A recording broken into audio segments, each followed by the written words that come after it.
Hello and welcome to today's movie review.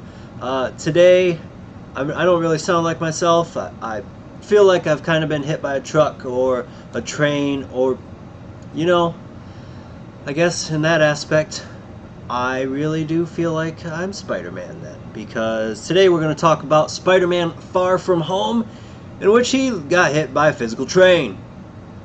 I won't go too much into that because I want to keep this very low spoiler and tell you that this feels like a very good epilogue chapter to the Marvel Cinematic Universe, especially directly what was Avengers Endgame. It fits in tonally. It's not. It's a Spider-Man film. It's not dark and gloomy, but at the same time, it's not all cheery happiness. It is a kid trying to just be a kid after what happened in Endgame. And it's hard for him. And I think that Tom Holland was able to put in a performance that showed just how hard it was for him. Same thing with Jon Favreau as Happy Hogan. It was nice to see him come back and give a little bit of I won't say closure to the Endgame saga, but when you look back at him being the first director of the cinematic universe of Marvel's with Iron Man, it kind of feels like he's right now bookended the saga, so to speak, and it feels complete right now.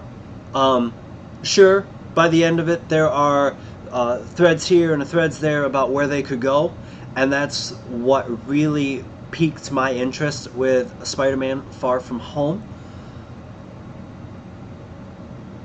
The one person I do want to single out is the performance of Mysterio by Jake Gyllenhaal. It's he made me believe in Quentin Beck and his, well, I wouldn't say his plight, but his story and his endgame, and what he wants to do as a character. They bring in characters from throughout the universe, from Iron Man 1 and further on down the line, and it really ties in with all these arcs that have been through the past 11 years. And for that, I am really, really grateful for it. It was a lot of fun. I enjoyed it. My wife enjoyed it. My 13-year-old daughter enjoyed it.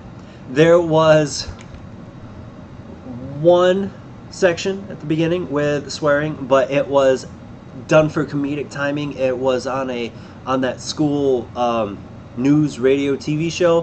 When I was a kid, it was called Channel 1, I think, and they censored it, so it fit with everything that was going on. No blood? Well, that's not completely true.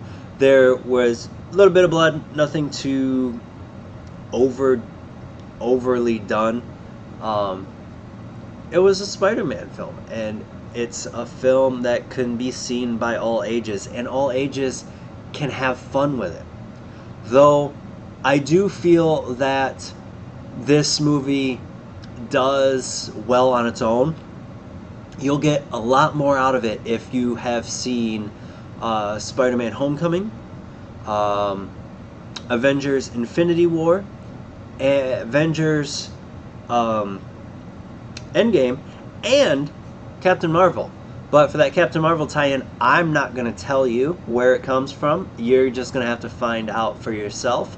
Though my daughter noticed it and kind of asked questions about it because she didn't watch Captain Marvel. So now it's a reason for us to go back and watch it, and I'm actually kind of excited for that. With that being said, what did you think of Spider-Man as a whole? This is our 7th Spider-Man film overall. We have the Sam Raimi trilogy, the Amazing Spider-Man duology, and now the duology in the Marvel Cinematic Universe. Go ahead and tell me what you thought of Spider-Man in the comments below. And as always, you can follow my social media, which is in the comments below if you want to talk about the possibilities of the future of the MCU and exactly what happened in Spider-Man Far From Home. As always, if you enjoy what you see here, go ahead and hit that like, share, and subscribe button. And until next time, have a great night.